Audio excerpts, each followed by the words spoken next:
On passe à l'économie. Axel de Tarlet, nouveau record pour les dividendes du CAC 40. Et cette question, faut-il s'en réjouir ou s'en lamenter? Oui, alors d'abord, ce sont les chiffres du cabinet EY. On ne dit plus Ernst & Young, on dit EY maintenant.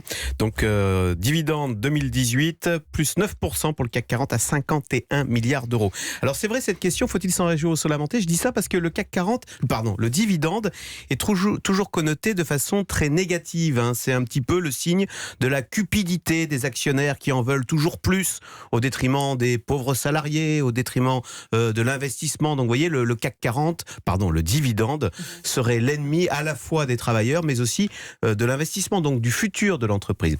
Alors justement, il faut remettre l'église au milieu du village, comme on dit. D'abord, le dividende, qu'est-ce que c'est? C'est la part des bénéfices qui revient aux actionnaires. Mais si vous voulez, les bénéfices, c'est ce qui reste quand on a tout payé. Et donc, c'est l'Institut Molinari qui a décomposé comment ça se passe dans une entreprise. Une entreprise crée des richesses. Et quand elle crée 100 euros de richesse, d'abord, il faut payer les salariés. Et donc, sur ces 100 euros de richesse, vous avez 71 euros qui va d'abord aux salariés, en masse salariale. Ensuite, il faut payer les taxes.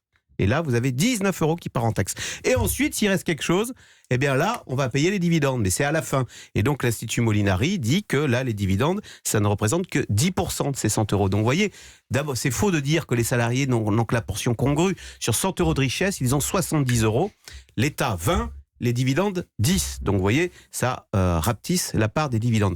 Et puis, alors, deuxième chose, et ça, c'est une étude, je tiens à le dire, bipartite, c'est-à-dire syndicat de travail, de patronat et de travailleurs. C'est-à-dire c'est une étude validée par la CFDT, la CFTC et CFE-CGC. Alors, pas par la CGT ni FO, quand même, faut pas pousser. Mais cette étude montre que la part de la valeur ajoutée qui va aux salariés n'a pas bougé depuis les années 70. Je le cite, elle est constante depuis 1970. Et la part qui revient aux actionnaires est également stable.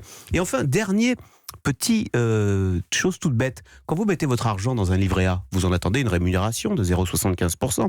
C'est la même chose pour un actionnaire. Quand il investit dans une entreprise, il en attend une petite rémunération. Alors on pourrait dire, oui, mais moi j'attends pas 51 milliards de rémunération.